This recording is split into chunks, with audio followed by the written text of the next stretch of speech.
warahmatullahi wabarakatuh. Halo semuanya, pada video kali ini kami akan membuat proses penjernihan air dengan menggunakan aluminium sulfat dan juga natrium karbonat.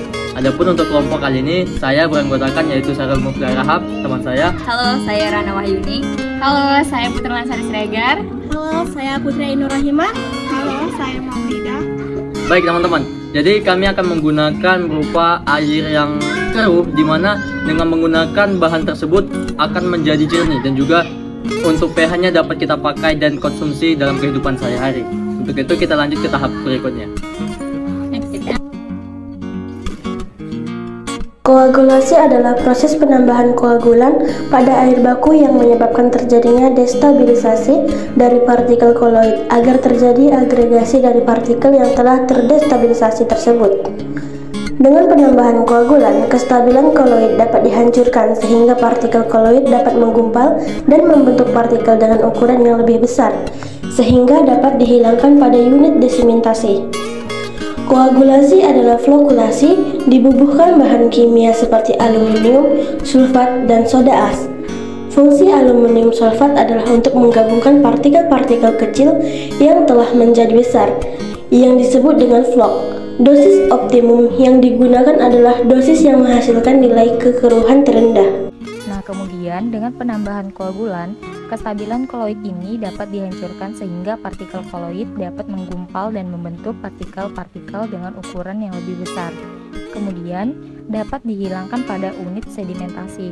Kemudian terdapat 4 mekanisme destabilisasi partikel, yaitu yang pertama ada pemampatan lapisan ganda, kemudian yang kedua ada absorpsi untuk netralisasi muatan, kemudian yang ketiga ada penjebakan partikel dengan koagulan, kemudian yang keempat ada absorpsi dan pembentukan jembatan antar partikel melalui penambahan polimer.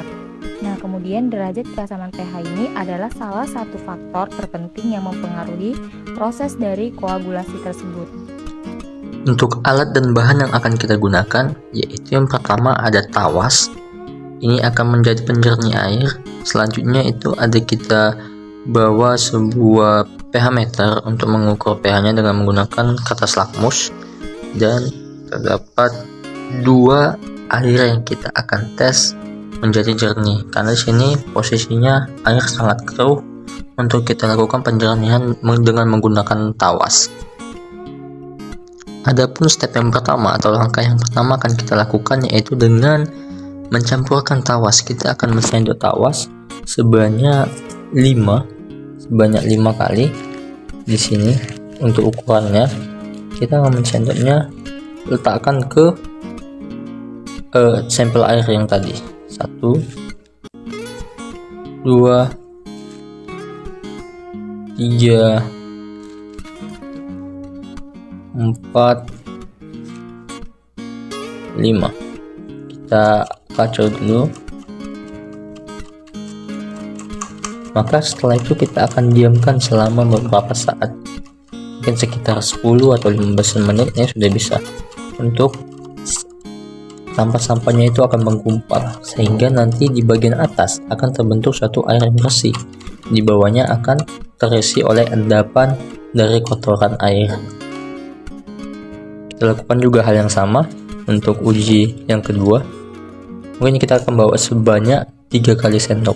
Apakah perbedaan dari keduanya?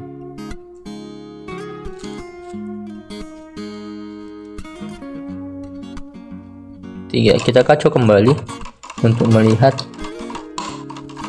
apakah mereka sudah larut atau belum.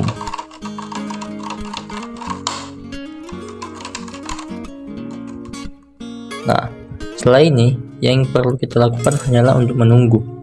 Maka kita akan pantau perbedaannya, tingkat kejernihan dari kedua sampel yang telah kita campurkan dengan tawas. Setelah kita menunggu dalam beberapa saat, tampak jelas perbedaan dari air kondisi awal dengan setelah diletakkan tawas. Nah, inilah perbedaannya. Tampak lebih jernih, jauh lebih jernih daripada kondisi awal. Di sini terlihat bahwa ada gumpalan-gumpalan dari kotoran yang naik di atas dan juga ada yang di bawah. Nah, Ini artinya dengan tersebut dapat memisahkan dari kotoran dengan si air yang bersih. Oke, lanjut kita akan menggunakan kertas lakmus untuk memeriksa pH. Apakah pH ini aman untuk kita konsumsi atau tidak? Oke teman-teman, kita akan mengecek dari kondisi pH air, apakah ini layak untuk konsumsi ataukah tidak. Untuk itu kita celupkan indikator pH ke sampel yang pertama.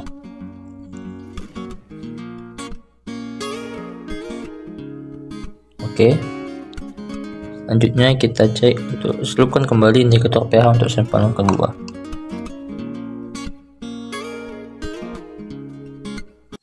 Nah, ini hasil dari cek pH. Nah, ini akan kita cek kembali ke indikatornya, ke pH meter. Kita akan cek kembali ke tabel warna untuk menyesuaikan pH ini. Dari indikator pH tersebut menunjukkan ukuran pH-nya ini pada angka 3. Artinya pada air tersebut kadar asamnya tinggi. Nah, untuk layakan konsumsi sebaiknya tidak, karena ini sampel diambil dari air sungai yang kemungkinan bisa jadi tercemar atau bagaimana, sehingga pH meter hasilnya menunjukkan angka 3. Dan ini adalah dalam radar yang sebagai air asam, sehingga untuk konsumsi sebaiknya jangan. Inilah untuk tahapan penjernihan air dengan menggunakan tawas ataupun aluminium sulfat. Nampak bahwa banyak perbedaan setelah diberikan tawas, sehingga air menjadi lebih jernih. Adapun untuk layakan konsumsi pada praktikum ini, air tidak layak untuk dikonsumsi dengan memiliki pH 3. Untuk itu, penggunaan aluminium sulfat dapat diaplikasikan dalam berbagai macam air untuk sebagai penjernih air.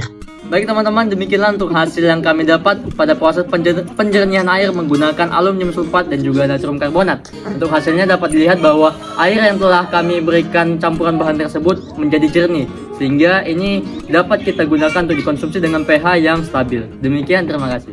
Assalamualaikum warahmatullahi wabarakatuh.